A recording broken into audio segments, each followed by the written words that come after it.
Welcome back to the Backseat Startup Podcast, where we give unsolicited advice to strangers on the internet. Today I'm joined by Gabby Lubin. Gabby is the CEO and founder of Spark This Day and a 3-time burnt out professional. She'd had enough and realized that she wasn't alone in her displeasure with burnout.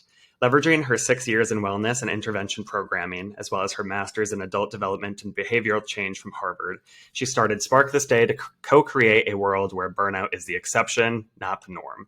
Gabby, thank you so much for being on the show. Yeah, Luke, I'm so excited to be here. Thank you for having me. Of course. So this is the show where we give unsolicited advice to strangers on the internet. We will open Reddit, find a question posed by a founder, and we'll break it down. Let's jump in. I have to make a confession, Luke. I have not looked at Reddit in a long time, so I'm excited to see what's in the deep darkness of the internet there. The deep darkness of the internet that is Reddit. Well, it's really cool because this platform, r/startups, has over 1 million members, which is wild. So we get really, really good questions, obviously, but if we're ever coming across a question that is pretty light on substance, there's usually dozens and dozens of comments, which is really nice. So we can just start at the top, scroll for a while, and anyone that jumps out to you, let me know. Great. To be honest, the one that you had above, I may have some good advice on. The very first one? About personal branding. No. Oh, okay. Here? Yeah. All right. So I will read this one for the sake of the listeners. So the title is, do you as a startup owner consider personal branding to be a viable marketing strategy? Context. I've been reading up on personal branding and how it started in the late 1990s when the internet came and made creating personal websites easy. Some would argue personal branding was a viable marketing tool well before the internet came, for example, Dale Carnegie. But I want to understand, do founders today consider personal branding as a viable marketing strategy? Or do founders consider personal branding as something that's a luxury and isn't related to business at all? What do you think about that? Yeah, I love this question because in a recent accelerator, we were talking about this a lot, probably prompted from some of my questions and curiosity. But I think it really is interesting because it depends on the business, right? Personal branding, if you're starting your business with some sort of platform, even if it's like a small platform, really, really matters because it's obviously leveraging what you've already created. However, I think it's also a miss, even if you don't have a platform when you're starting your business, to not use your personal social medias, et cetera, as a platform, simply because it's another marketing strategy and another way to like build intentional relationships. Like, you and I, Luke, are having a real conversation today, which means we're building a true relationship, right? I'm going to put this out on my personal social medias as well as having some of it on our Spark This Day socials as well. So there's my first hot take, but I want to hear, what do you think, Luke? Yeah. So in terms of, is it viable? Like, absolutely. I think it can do no harm unless you are putting out content that harms your image or reputation in some way, which kind of goes without saying. I think it's more a question of how primary should it be? Should it be one of the main ways you're promoting your brand? And I think you're exactly right. It depends on what industry you're in. If you spend any time on Twitter or anything, you'll see the gurus who typically have like service-based businesses, and it can be really, really good lead generation. Sure. Maybe guru at this time on the internet has negative connotations, but for better or for worse, they're visible out there. You can say thought leader. I feel like that word has been really helpful. Yeah. That is the word I was looking for it was escaping me. So thank you. Thank you for That's what I'm here for, Luke. Exactly. Yeah, I think it's really interesting. And the question I think founders should ask themselves is, for your business, product or service, do you want clients, or do you have a client to be sold via a relationship or via a business? And if it's via a relationship, then I think personal branding is a really key way to go about that. And if it's not, then that's fine too. Like, I think, originally my business, to be super transparent, it's now called Spark This Day. It was called Spark by Gabby. And as we were making I knew that wasn't what I wanted it to be called forever. It wasn't sustainable. But at the time when I was founding the business, which was like height of the pandemic, I was like, I can't think of anything else. I love the name Spark. I don't know what other Spark there is. So it's going to be Spark by Gabby. We'll keep it at that. Sounded very fitnessy back then, which is fine because, actually we had a fitness platform, so it made sense. But the scalability of that is not great unless you want to be like a celebrity business or a celebrity something, right? And so I don't actually care about putting me out there as like the person who knows everything. I care about the product actually knowing everything, but being able to have like a face behind the product allows people to trust it. And trust is all what you're trying to find when it comes to your clients and your users. Yeah, absolutely. I'm going to throw out a quick anecdote on the naming situation before addressing your very great point. But if any listeners have been around with Startup Founder Daily from the very beginning, you will remember when it was called Startup God in parentheses des, like God/goddess of the day. And I thought it was like clever, punchy, whatever. I realized that it did not translate across cultures very well at all.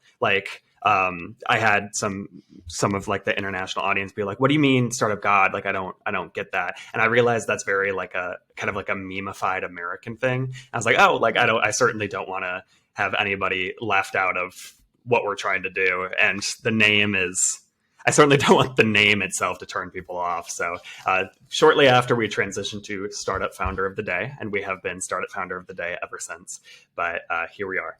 So that was just a quick anecdote on changing the name. But I think you're exactly right. And I'm glad that before we hopped on this call, Gabby, we were talking about your new podcast, which I would love for you to share a little bit more. But you've said that even in the month or so that you've had that, it's been really great to kind of form that personal relationship with the client. And even though it's not, Sparked by Gabby in the name anymore, it really adds another layer of like, this is not just Spark This Day. Like, I'm not just exploring adding this company to my company and providing it as a resource to the employees. Like, I'm forming a relationship with Gabby and what she brings to the table.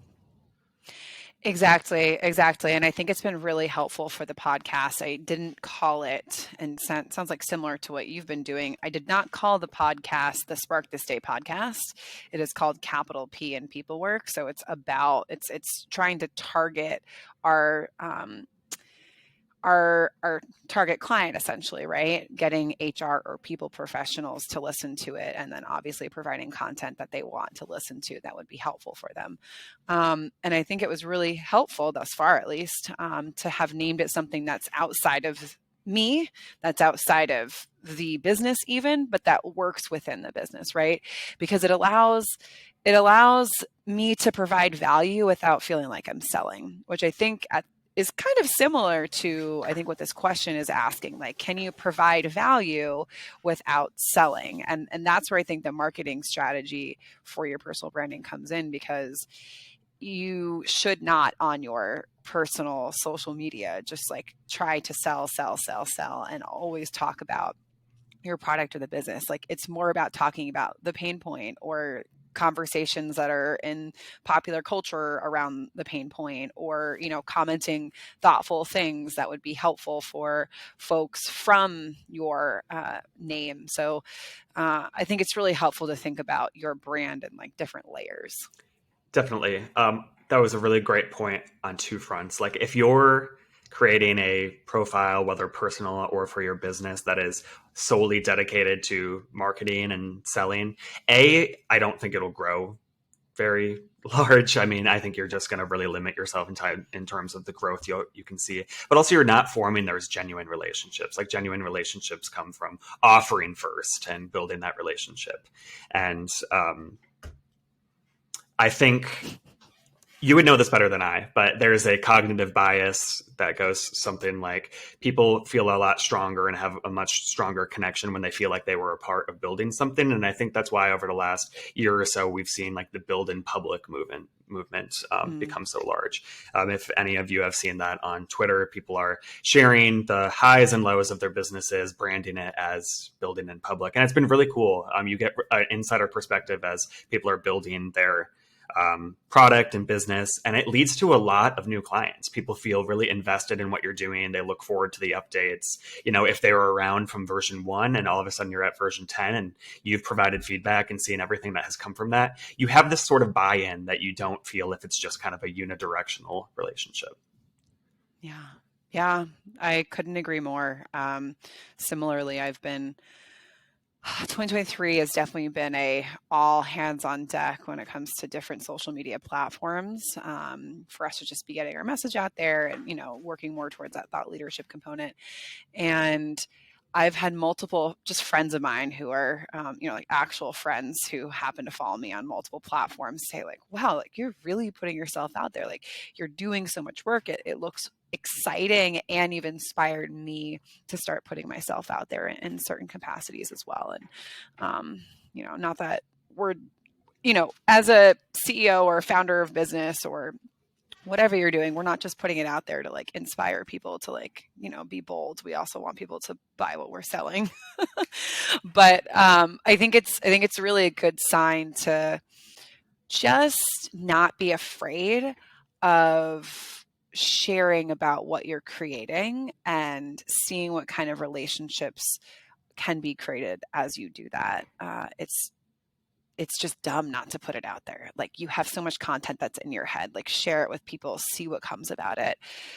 I found Luke and Startup Founder Daily because of my, Twitter searching and stuff. So I've met so many people about it with being able to do this. And, Luke and I realized that we live blocks away from each other. So we would have never known that if I hadn't dove into the Twitter sphere for personal branding. Had no idea. We had to go to a global platform to realize we lived right next door to each other. But hilarious. I really like what you said about putting yourself out there, because it was a huge hesitation for me. Like I was telling Gabby off air that the goal of this podcast and basically everything we do at Startup Founder Daily is just to get the founder's story in front of as many eyeballs and ears as possible. And I realized that did involve me putting myself out there a little bit. I wanted to form that relationship, and it wasn't super comfortable. It's not something that I ever really wanted to do in and of itself. And that's why my brother-in-law, Henry, thank you so much for being the face of our TikTok. I didn't want to do it, and you're doing a great job. So thank you. But go Henry. Yeah, go Henry. But it really helps to just put a face to this nameless Twitter account that we're doing. And I think that spreads across all businesses. Like you really can't go wrong from putting a little personalization into who you are and what you're building.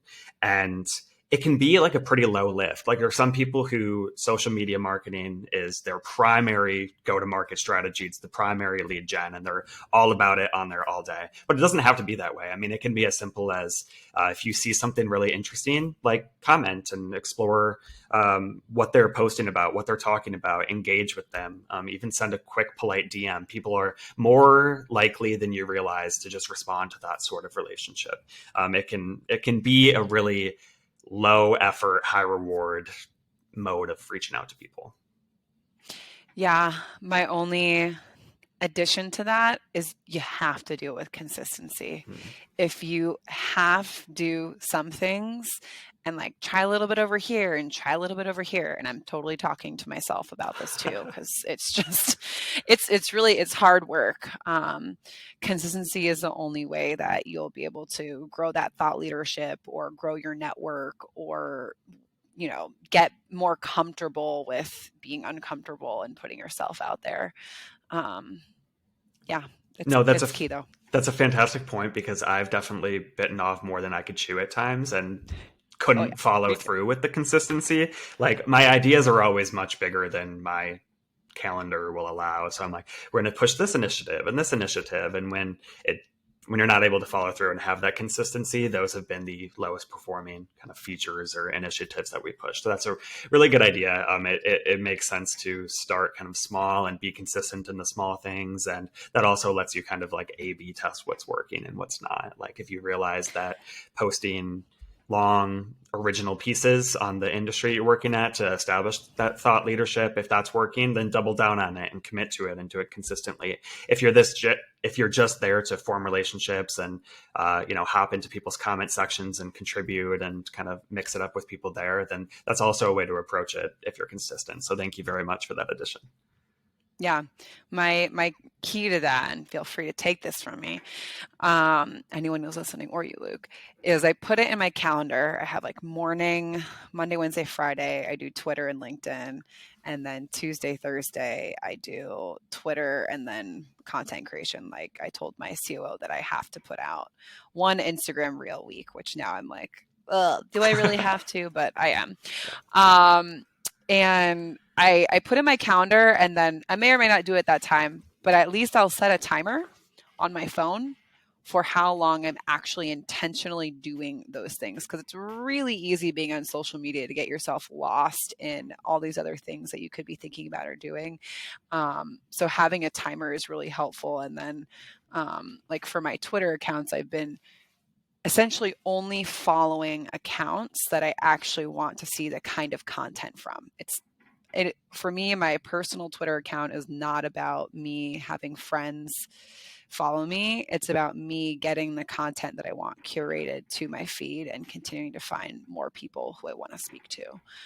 So that has helped me stay like much, much more focused than in the past. So tips to stay on track. Yes, thank you. I always need tips for more consistency. So thank you for providing that. And thank you for your thoughts on this post. I feel that we adequately provided unsolicited advice to this user. Gabby, once again, thank you so much for being on the show. How can listeners connect with you?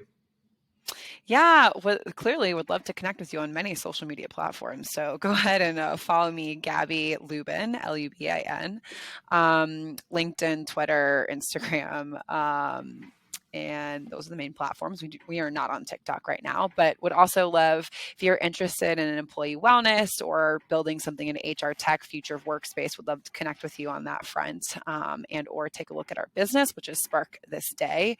So sparkthisday.com. And yeah, we can help you get matched with wellness, which is the thing that we do. And if you're interested in a free trial, I can share that with you if you connect with me. So thank you so much, Luke. Amazing. Thanks, Gabby. Go check her out on all of those platforms. Go check out Spark This Day. And by the time this episode comes out, we will have just featured them by Startup Founder Daily. So that link to the article will be in the comment section. Once again, thank you for being on the show. And I'm sure I'll see you around Chicago soon. Yes, I'll see you on the streets, Luke. That's right. All right. Have a good one. Bye.